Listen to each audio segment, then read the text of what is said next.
Jesus makes everything better and you're saved to go to heaven. And when you look back at his message, it's like, no, in this world you will have persecution. You are saved to be part of the kingdom effort now, which means that you're going to have difficulty now, but but be of good cheer, for I have overcome the world. If they've hated you, realize that a student is not greater than his master. They hate me, they're going to hate you. That's just how this is going to play out.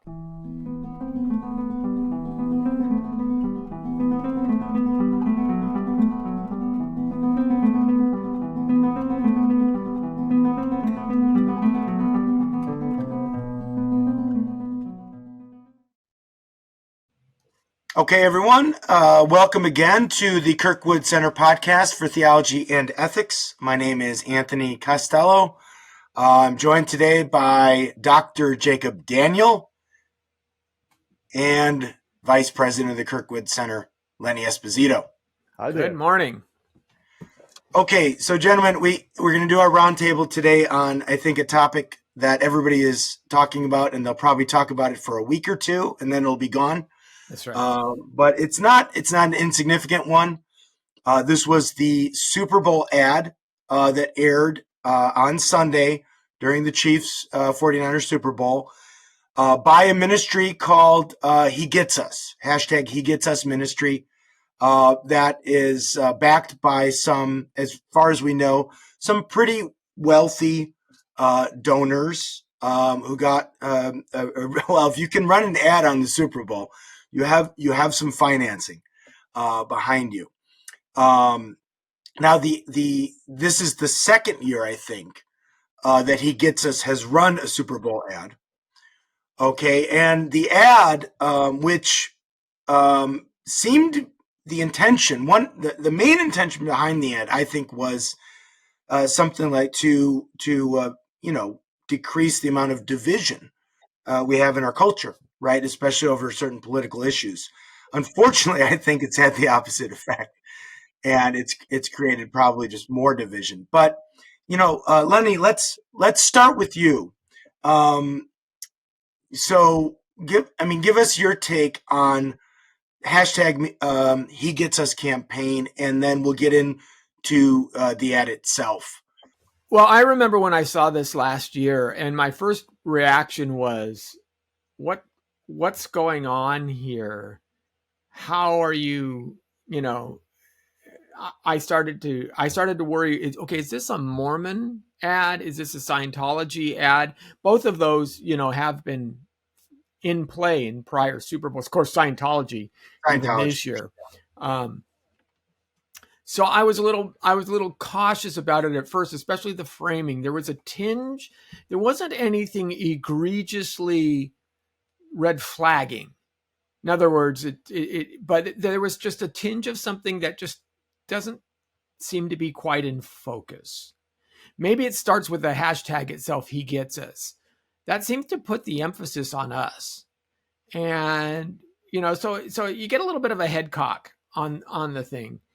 This year's ad was a little different in that it used basically, maybe they are AI generated, I'm not sure, but they were stills of people washing the feet of those whom they would consider political opponents or people holding contrary views to themselves.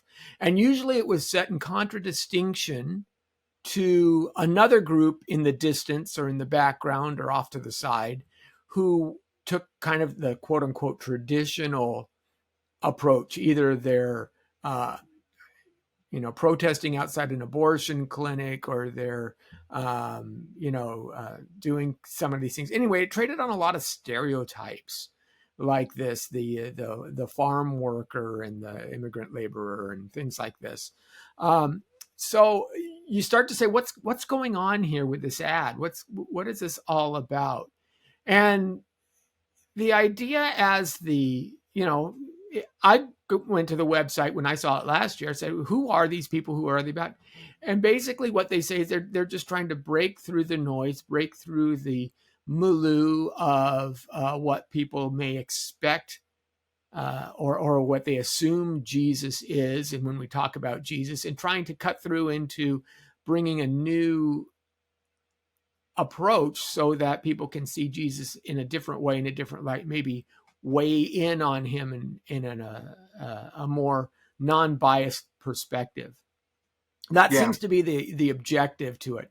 However, I don't know that framing these pictures in the most, again, kind of stereotypical way removes bias by itself. It seems to reinforce it.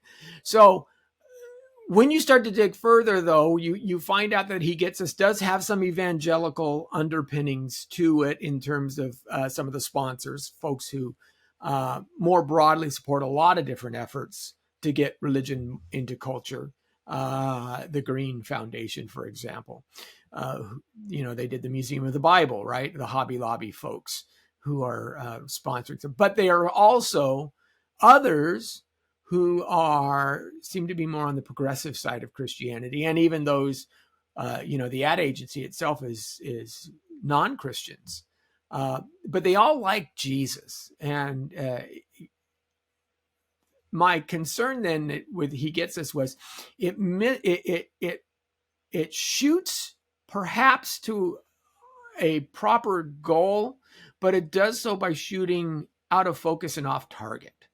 The goal itself seems to be nothing more than let's get past the argumentation and rhetoric that we have had and see Jesus in a new way. But the question is, are we seeing Jesus in the proper way, in the way that we should? And that's the problem that I'm seeing. What I'm seeing is He Gets Us tries to introduce Jesus to the culture using cultural standards of today. Yes. Which I think is my issue with it. Yeah. I'll jump in and add just one thing to that. You put it so well, Lenny. And I think the confusion among Christians, the division that has come about is because of the confusion between what we are not saying is that the method is valid. But what we are saying that the method is valid, right? I mean, we want to reach out to people where they are and let them know that Jesus gets them for sure, right? But I think the contention is with regards to the content of the whole ad campaign itself, as to how it's trying to reach.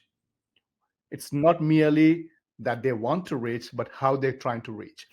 And I would say it has created also a kind of like disparity between, a kind of misunderstanding between, we assume that people would just get us our message if we somehow try to adopt their strategy, their context, which I think this campaign misses that too. For example, right. The Western world, who understands the concept of washing the feet, right? And they're using that biblical analogy or example to prove something. So I'm confused as to, in their intention, which may be good, but I think it was misdirected, as you said, Lenny. Was it towards non-believers? Was this a camp towards non-believers? Or it had some political, intentions behind it as well, to also speak to the conservative base among Christians? So that's where the confusion is. Well, Ed Stetzer, who's part of the He Gets Us decision-making team, I guess, he had said that it's specifically to skeptics, seekers, and non-believers. So that was his. That's what he said on the Think Biblically podcast. That's right. That's right. Sean McDowell and Scott Ray. He did say that.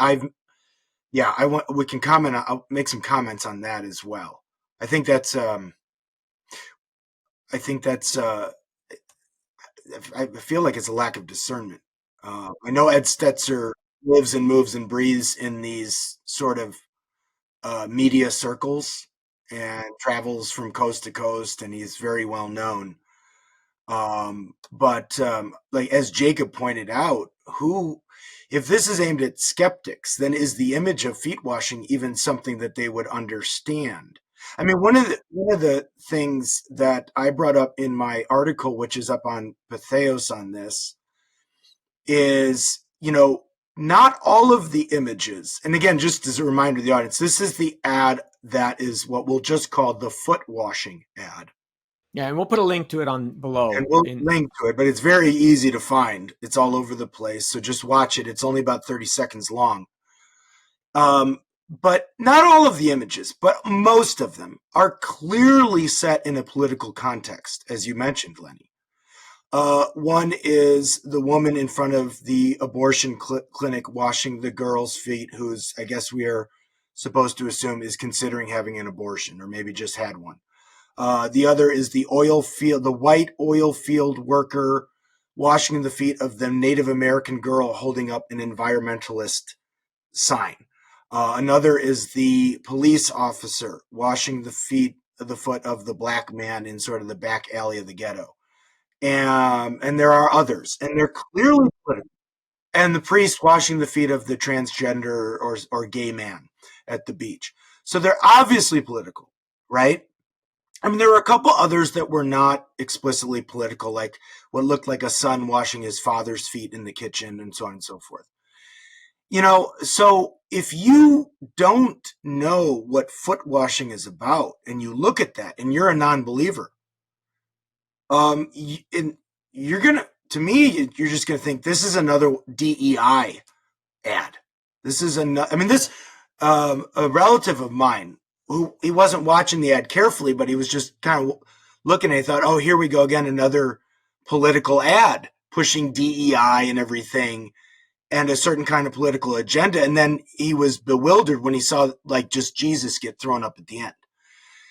And then the other thing too, what if you are the non-believing police officer or the non-believing oil field worker or the non-believing suburban mom? I mean, the assumption is that, oh, these are the people who will be Christians. Well, what if the non-believers are the people who are being shown as the feet washers?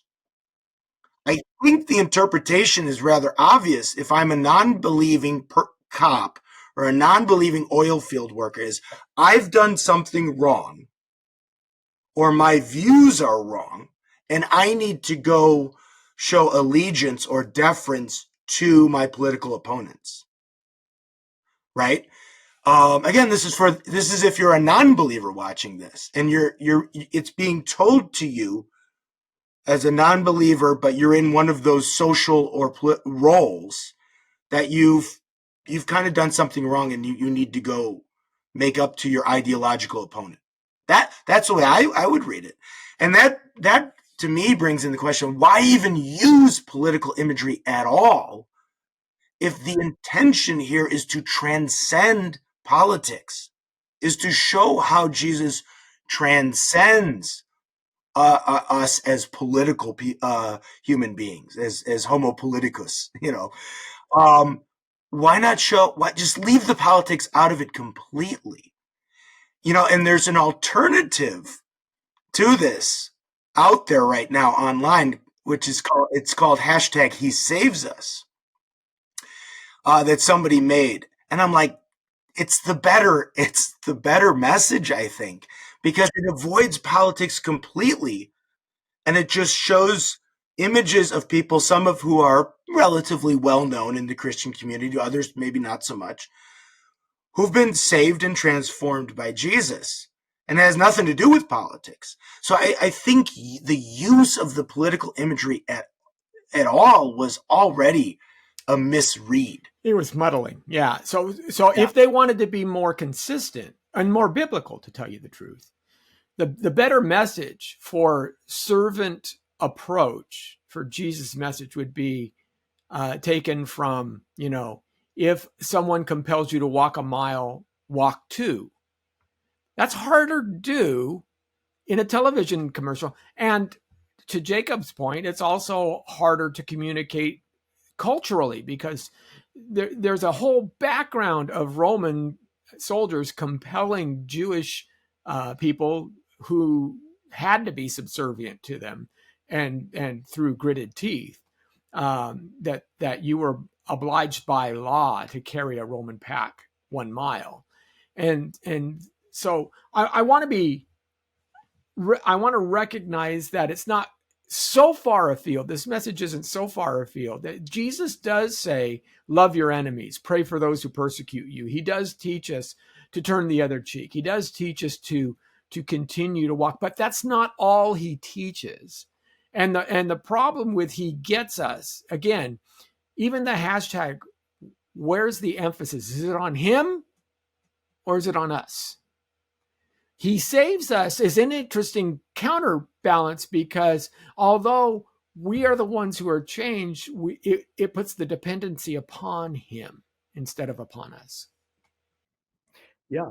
And I'm reminded of this, just time and again in our evangelism, the focus becomes the individual. We don't evangelize for the sake of the person. We evangelize for the sake of Christ, who deserves the reward of his sacrifice. I think that we have to remind ourselves time and again.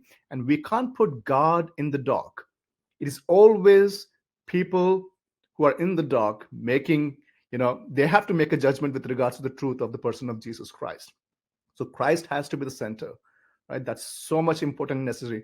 But let me touch on something, Lenny, you were talking about, so for anyone who still have any confusion that this was more of a social justice, and Tony, you touched on, looks like more like DEI campaign.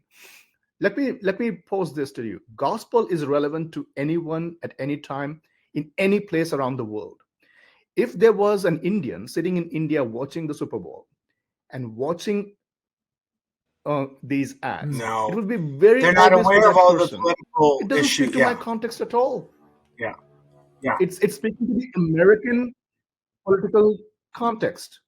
It's so obvious, right? I'm not saying that we can't do that. That's not the point here. What I'm saying is that it is very targeted. And the question is it targeting for the sake of evangelism on individual, or is it targeting, in addition to that, also people who are more on the right, on the conservative side?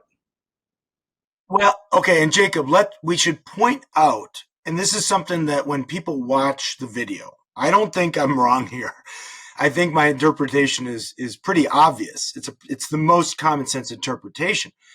But everyone, so in each image, with the exception of one, there's somebody who is washing the feet and somebody who's having their feet washed. And in every one of the scenes that has an overtly political image or context, it is the person on the right or associated with the right-leaning cause that is doing the washing of the feet. And it is the person on the left or associated with a left-leaning cause who is having the feet washed. Now, how are you going to interpret that? One interpretation could be, well, the people on the right have the right beliefs about things, right? They're right on abortion. They're right on homosexuality and transgenderism. They're right on maybe immigration even. But they're just not approaching the people who are in the wrong the right way. We need to be more. And that might be a fine message and one we could embrace. All right, we got the right beliefs. We got the right take on these issues, on these moral issues. But we got to remember to always lead with kindness first. Fine. But then, of course, if that's the case, then you're clearly putting people on the left in the wrong with regards to the issues. Okay? I don't know how people on the left are going to take that. Now, the other interpretation, though, which I think is the one most people are going to commonsensically just take, is that the people washing the feet are not only wrong in their approach, they're wrong on the issues. They're wrong on the issues. They're not loving in the way Jesus loved, not only in their approach, but also in what they believe. And I think that's how most people are going to see this. That's definitely how the non-believers will see it. I worry that there may be some intentional ambiguity just so that message comes across differently to each side. So in other words, the non-believers feel like the ad is on their side. The believers feel like, oh, I'm supposed to show servant leadership. So it kind of keeps it one foot in each side of the fence. And if that's the intent, I just kind of wonder. And yeah, isn't that a bait and switch? What's the point? It almost seems deceptive. I mean, this is another thing. To me, that seems almost deceptive. this like idea that we have to sneak in Jesus. Now Ed Stetzer made that point about, referencing Lewis about getting stealing past the watchful dragons of culture. Now, if you're going to try and do that, don't then announce to the whole culture on a podcast that this is exactly what you're trying to do. You just undermined your whole goal, And also assuming that we somehow are not part of that, just in one sense. So I think that was definitely not wise to put the cards out, because people on the other side do understand. And if you look at their media, if you look at the secular media, they question the strategy. They question the people who are supporting it. It's not that they are completely blind. No. And they're not. And look, this is another thing I find, like, I think we got to be a little bit more, we just got to be more, I think we need to be more upfront these days, given the technology and the media we have. People are not dumb. I would say the better strategy is present Jesus as accurately as possible given the Bible. Because it's not like we don't have scores of internet atheists, most of whom are former Christians, who all know the hard passages in the Bible as good, if not better, than people in the church, in the pews, right? Who are like this. I mean, Christopher Hitchens used to do this all the time in his debates. I mean, if you think you're going to get gentle Jesus, meek and mild, just go read the Bible. Right? That's not so trying to sneak in the gentle Jesus, meek and mild. I think it's just like, come on, people know the Bible. I mean, even if we're in a post-Christian culture. I'll throw out something, maybe an idea for someone who has skills, and they can attribute it to Kirkwood Center. Maybe they should have had two frames, each of them washing each other's feet, and Yeah. Jesus being glorified there in some sense, right? Maybe. Well, you remember, I don't know if you guys remember, in 2011, Focus on the Family tried to put an ad out on the Super Bowl.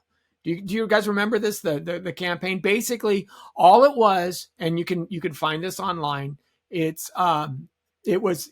looked almost like a beer commercial. A whole bunch of guys watching the game, 30-second ad. But at the end, what happened was the television screen shows John 3:16.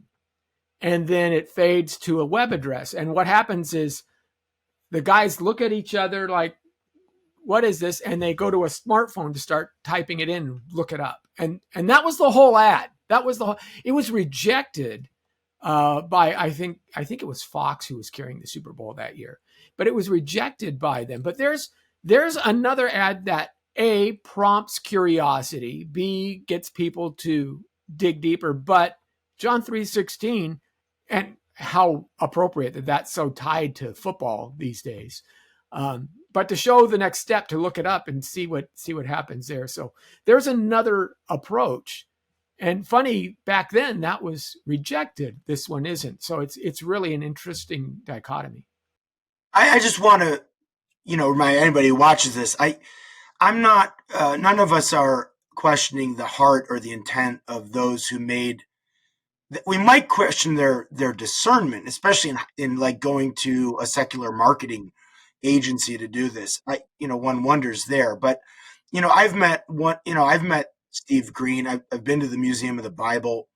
I mean, what Hobby Lobby, what the Green family's done, some of the things they've done have just been incredible. I mean, that museum is beautiful. And they seem to be a very faithful family. They've taken heat before. So this is more just, we're questioning, like, was it the right way to spend the money? I mean, and I just think there's some lack of discernment here. I mean, another thing that I would point out too, in lack of discernment, and maybe I'm wrong on this one, but it seems to present this, what I would call the old social gospel humanitarian Jesus. Jesus is really there just to solve our political and social problems, sort of, a salve for our country and so on and so forth. And there's nothing transcendent about it. And I tend to agree with guys like Tom Holland, the author, not the actor, who we reference often on this pod. We saw this in COVID. What really people are longing for is the transcendent. They want the mysterious. They want the powerful God. We're starting to realize we can't solve our problems on our own, and just throwing Jesus into the mix of our political and social turmoil as sort of like a self-help guru, some kind of Jesus that both Tolstoy and Richard Rorty would have been happy with, who has no metaphysical status, no real power to save us. I just think we're not really addressing what people really deep down desire.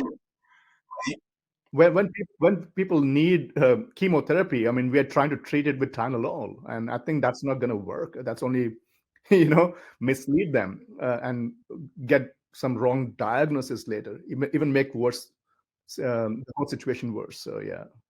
Let's look at a couple of Bible passages, and I've not yet seen anyone talk about these.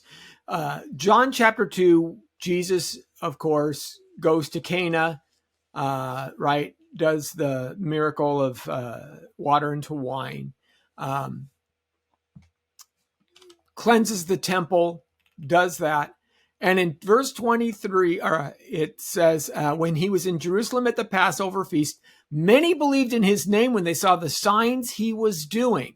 So here you have Jesus making a display, and people are saying, wow, miracles, But verse 24 is telling, but Jesus on his part did not entrust himself to them, because he knew all people and needed no one to bear witness about man, for he himself knew what was in man. Now you flip forward to John chapter 6, we have the feeding on the 5,000, and the crowd, is astounded. They love the idea, hey, this guy even gives us bread to eat. The next day he's swamped as he comes back across the Sea of Galilee in Capernaum. He's just crowded around, and he gives the I am the bread that came down from heaven, right? I am the bread of life speech. But he does something really interesting. He says, whoever believes has eternal life. I am the bread of life. Your fathers ate manna in the wilderness. They died. This is the bread who came down from heaven, so that one may eat of it and not die.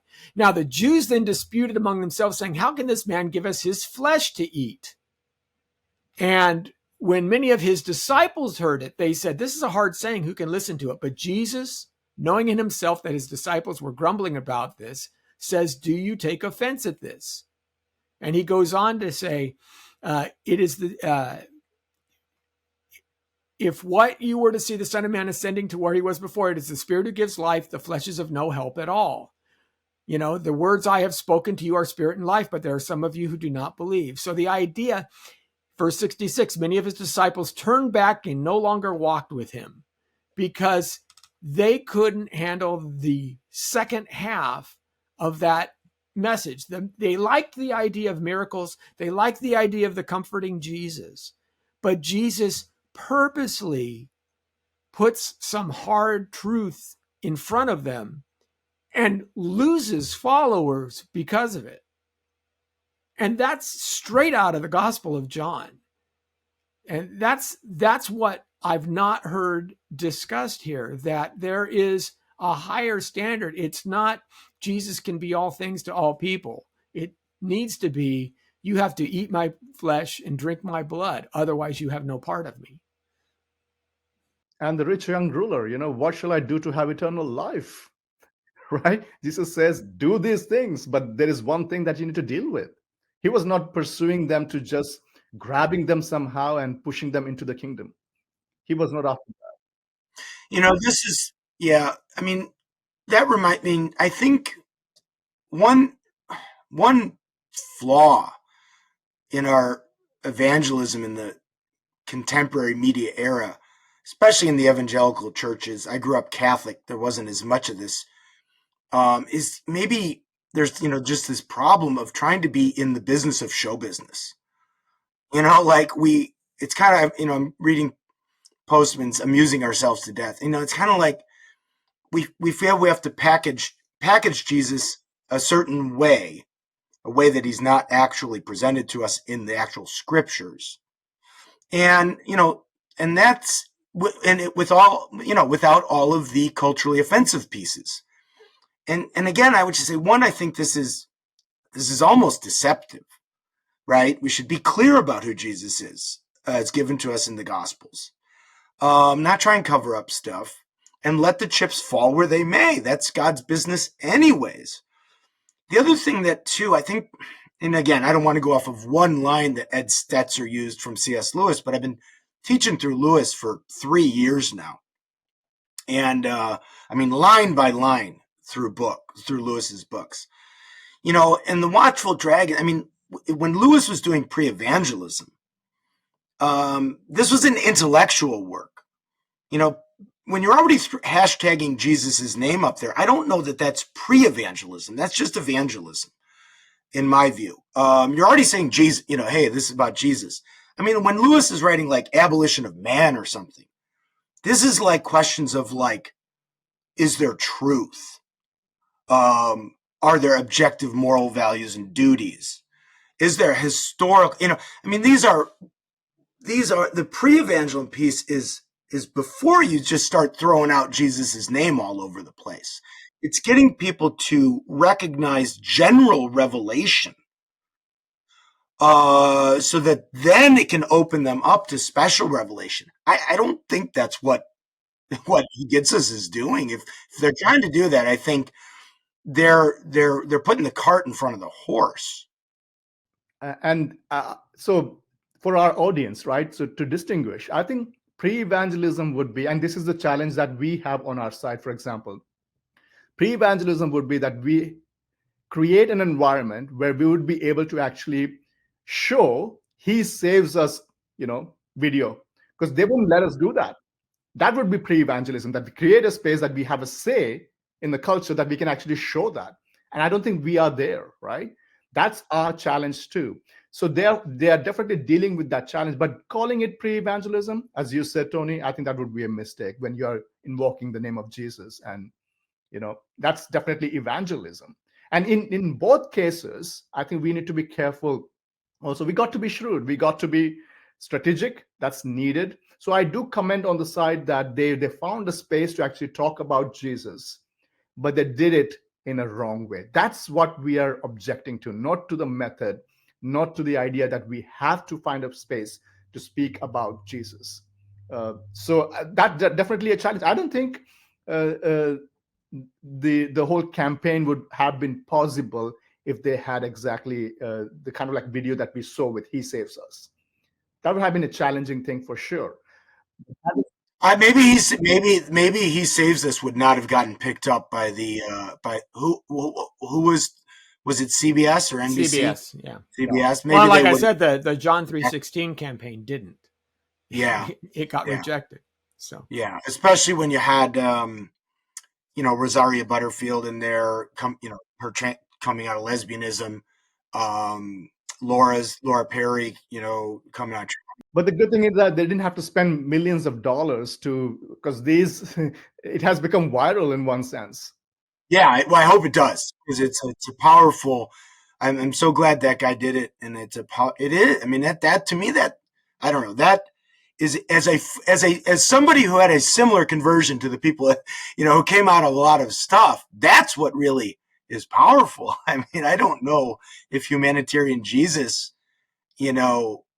It never has been. If it was, the social gospel churches of the 1920s would be the mega churches of today, and they're not. They went out of business. I don't know. Yeah, because part of the milieu under which this all falls is the idea that even modern evangelicalism has brought forth into the idea that you are saved to go to heaven. That Jesus makes everything better, and you're saved to go to heaven. And when you look back at his message, it's like, no, in this world you will have persecution. You are saved to be part of the kingdom effort now, which means that you're going to have difficulty now, but be of good cheer, for I have overcome the world.